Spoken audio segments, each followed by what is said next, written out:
अभी अपने हिंदुस्तान की तो राजनीति ये है। अभी अभी जाखड़ साहब आ गए, ये अपने पूर्व कांग्रेस के थे, और अब एक चैनल के ऊपर ये आ गए अभी News 24 पे। अब क्या हो रहा है राजस्थान के अंदर, और राजस्थान के अंदर क्या होना चाहिए था? भैया बोल रहे हैं कि वो चन्नी किसको बनाना है, कि ये करना है। वो लोटस वाले कहाँ गए अब इनको कौन खरीद रहा है? बीजेपी कांग्रेस वालों को। अलका लामा जी बोल रही कि ये तो गद्दार हैं, तो पहले ही गद्दार क्यों नहीं बोल रहे? और फिर बाद में 1 मिनट में कोई फैसला होते ही बोलेंगे कि ये गद्दार थे। फिर ये आपस में ही तो गद्दारी बांट लेते हैं, आपस में ही देश प्रेमी हो जाते हैं, और सारा देश का मतलब भार हमने ही ओट रखा है, हिंदुस्तान का, स्टेटों का भी। फिर ये हो जाता है। तो ये सरेआम ड्रामा तो ये चलता है राजनीति के अंदर। तो ये है, कोई किसी का है नहीं, बोलता बाप बेटे का नहीं है राजनीति में। तो राजनीति तो नाम इसी का है ना।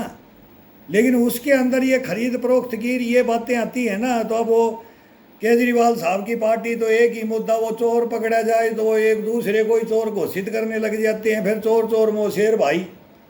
फिर इसके अंदर ये आ जाता है कि अब बताओ कौन चोर है यहाँ राजस्थान के अंदर? बनाओ चोर आप, गहलोत जी को बनाओ या सचिन को बनाओ, दोनों को बनाओ।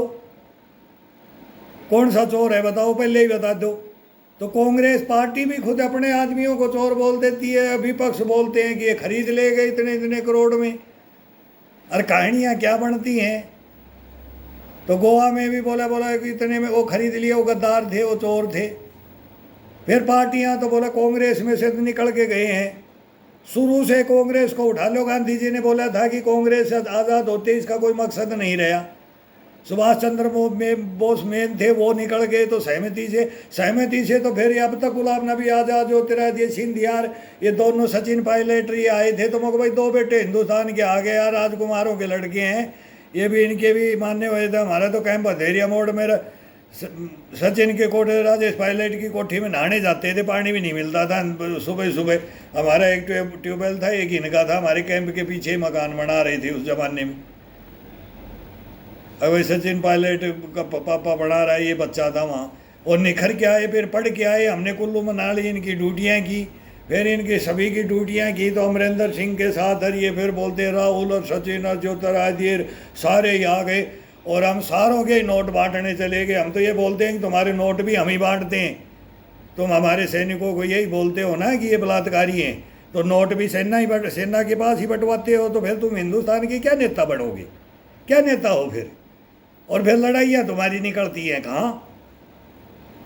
पहले तो तुम सारे बन करके आते हो कि मैं शेर और मैं चीता और मैं वगैरह। बनो ना, नौरत्न बनो, और एक लीडर रखो। अब मोदी को किस लिए रो रहे हो?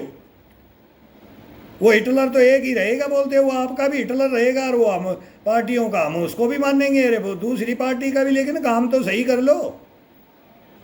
देख तो लो, आंखें खोल करके कोई बोल रहा है उसको सुन तो लो।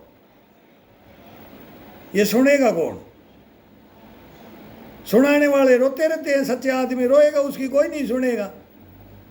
बेईमान बगड़ों को तुम तुरंत ले लेते हो कि कितने सोना की ईंट लाया, कि पैर रख के चलूंगा, कह की ईंट लाया। 5 ईंट सोना की आएंगी जब तो उसका एडमिशन होगा, तो पहले ही चोरी करने लग जाएगा कि मेरे को अभी इतना कमा लिया, अभी इतना कमा लिया। फिर लास्ट में नेता बनता है कमा करके।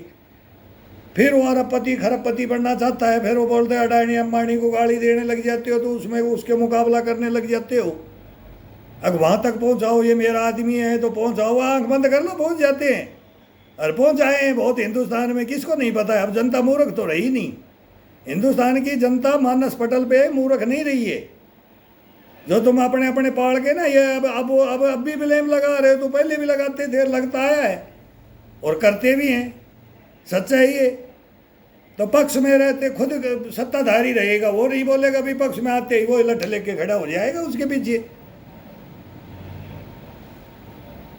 तो ये सरेआम है हो रहा है, इसको कौन सुधारेगा बताओ? अब आप नेता लोग हो, कौन सुधारेगा? अब राजस्थान की स्थिति क्या चल रही है कल से हम देख रहे हैं। मैं तो कल पहले ही बोल रहा था, वो डिलीट कर दिया एक बच्चे ने। मकोरे सचिन बेटा ये तो कभी नहीं बन सकता। मैं तो पहले ही बोल देता हूँ, जिस दिन हुआ इसी दिन गहलोत जी बनने ही नहीं देगा। वो तो फर्स्ट दिन में ही पेपर में आ गया था कि दोनों बदलेंगे। वहाँ से फैसला हो जाए, क्यों वहाँ हरा देंगे। शशि थरूर बैठे है तो इधर आ जाए, तो वो बहम में ये बोलते हैं मैंने सेवा की, कांग्रेस की है, सारी उम्र की है ना, गुलाम नबी आज़ाद ने भी की है, कपिल सिब्बल ने भी की है। तो ये तो अभी के नेता है, और पुराने थे वो अलग हैं। शरद पवार भी है अभी प्रधानमंत्री की लाइन में, सारे छोड़े हुए, ममता बनर्जी भी सारे छोड़ छोड़ के गए हुए हैं।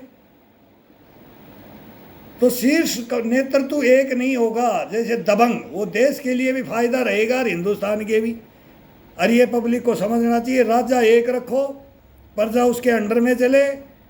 गलत है तो जी वो बीमारी में हारी में हट गया तो उसको देशद्रोही घोषित कर दो, वो भी उसको भी निकाल दिया तो वो भी गलो भाई, ये ब्लेम। एक कुत्ता बिल्ली की लड़ाई बंद करो, देश को समझाओ और देश को वहाँ ले जाओ जहाँ देश जाना चाहिए। ये तुम्हारा फर्ज बनता है अभी, राजनेताओं का, नेताओं का, अभिनेताओं का, सभी का, जमींदार से लेकर रिक्शा रेडी वाला सब। महंगाइयाँ भी आती जाती है, इसके ऊपर कर लो डिबेट एरिया। पहले पहले तुम्हारी लड़ाइयाँ शुरू होती, वही ख़त्म नहीं होती। फिर उनका कहानी हम क्या बताएं कि हिंदुस्तान में क्या होता है क्या नहीं, वो काले छिट्टे हमें पढ़ने लग जाए तो फिर बोलो कि तुम अंदर तक की बातें बताते हो। हम बताते हैं कि एक पार्टी में कितने की कमांड है और किस किस की कमांड होती है, और किस राजा के घर में किसकी कमांड होती है आइए, इसको बदली करेगा कोई? इसमें है ही नहीं, कोई किसी का नहीं है। फिर एक एक की पोल उठा करके रखने लगेंगे तो सारी खोल के रखेंगे, फिर अपनी गलतियों पे मर जाते हैं और फिर बोले हमने शहीद घोषित कर दो।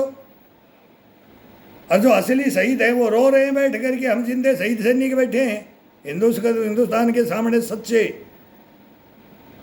और हमारे को कोई मतलब ही नहीं है कि आप कौन और क्यों और कौन बकवास कर रहे हो और क्यों रो रहे हो और क्यों पागल की तरह भटक रहे हो। तो ये हिंदुस्तान मेरे भाई कहाँ ले जाओगे, कहाँ लेके जाओगे? फिर ऐसा ही चलेगा, पूरा हिंदुस्तान ऐसे ही चलेगा, चला लो फिर। कमाल कर दिया यार। और